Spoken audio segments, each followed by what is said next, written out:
So this is my machine learning model for this, and now I want to make a prediction. Well, how do I do that? Over here, it's saying that this is a very small tumor and it is not a cancerous tumor. And over here we do have some outliers, like over here and over here. And this can be like a very big mosquito bite, or it can be a dog bite, or something like that. And over here, it is a very small tumor, but it is cancerous. But over here, even though it is very big, it is not cancerous. So we need to feed the machine as much data as we can to arrive at our line of best fit. And just remember that this is just sample data. So now we're going to be looking at logistic multinomial regression model.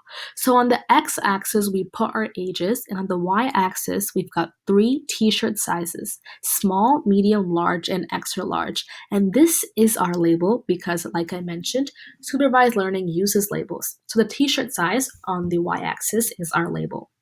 And now we will plot our trained data that will help us make a prediction.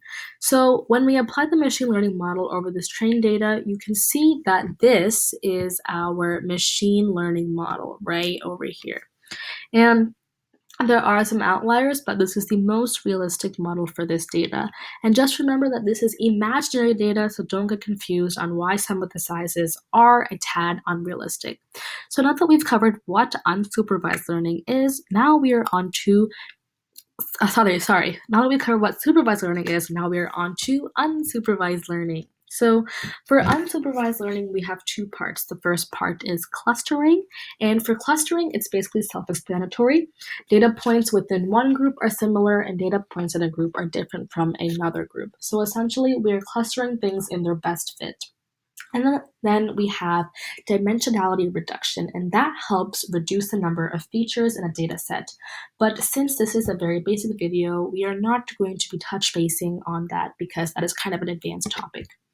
So this is a clustering model. On the x-axis and the y-axis, I can have basically anything. I can have per capita income, I can have population, I could have lifespan.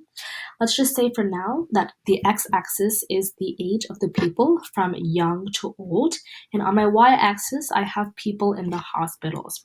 So we're going to see how many people visit the hospital or are at the hospital at a certain time.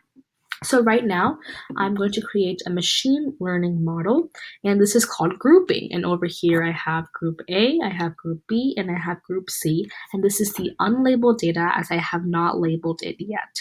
And then over here, I'm going to make a new prediction in this. So the purple triangle, that is my new data over here. So how do we figure out what group it belongs to? Well, since it best fits with group A and it's closer to group A, we can predict using the machine that it best fits with group A. So this is just an example of a clustering model. So now we are going to be talking about different types of machine learning algorithms. So algorithms are basically formulas written using code, like I said before, and there are many different types of conventional algorithms, which are random forest, support vector machine, k-nearest neighbor, AdaBoost, XGBoost, and LightGBM. And then you also have your advanced algorithms, which are dense neural network, convolutional neural network, recurrent neural network, autoencoder, and OpenCV. And then you have your computer vision, and the computer vision not only lies within machine learning, but also artificial intelligence, and we will see why this will be occurring. So for computer vision, you have image classification and localization, video classification and localization. So we talked about Amazon Go at the beginning, and Amazon Go actually falls under computer vision. And I request you guys to all go watch the video right now. Just pause this video and go watch that one. The link is in the description, and come back and I'll explain a little bit more on why that lies in computer vision. So ultimately, the reason why Amazon's product lies in both machine learning and AI is because of that sensor fusion that you saw in the video. Sensors are more than just machine learning. So after all of this, finally, we have our programming languages. And some examples of programming languages are R, Python, Java, C, C++, Julia, Scala, and Spark.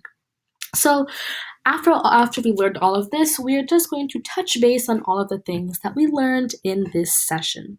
So the first thing that we need in order to arrive at the machine learning model is a prediction. Is our programming language that helps us arrive at our prediction. We have R programming, Python, Java, and Scala. There's so much more. And just remember, R programming and Python are the main ones you need to arrive at a prediction and the machine learning model. The next thing we need is our algorithms.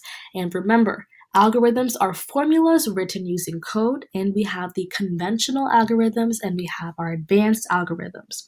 So in order for the machine learning model to arrive at the prediction, we need to have trained data, and that data we know the outcome for.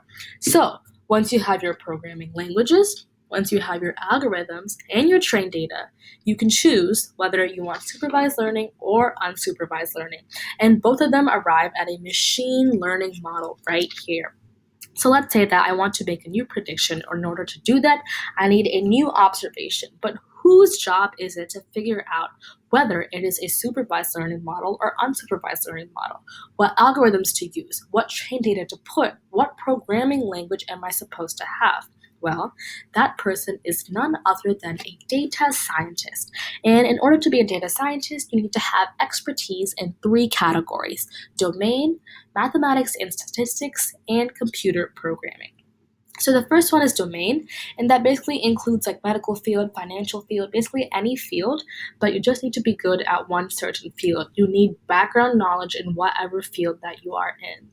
The next is mathematics and statistics, and that basically means you need to be really good at linear algebra. That's one of the main things, and statistics plays a huge role in what computer programming and AI falls under.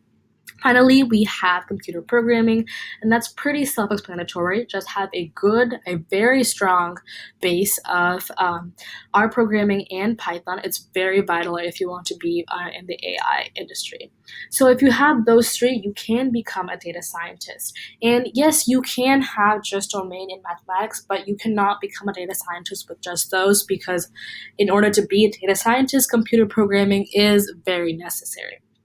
So if you have those three, you can become a data scientist. So that comes to the end of my presentation. Thank you for staying with me till the end. I did throw a lot of information at you, and I did talk quite fast, and I know you guys probably got lost somewhere in there. So if you guys do have questions, please leave your questions in the comment section below, or you can contact me with my email at the bottom, russalini@gmail.com, and I will reply as soon as possible. Thank you, and please make sure to leave a like.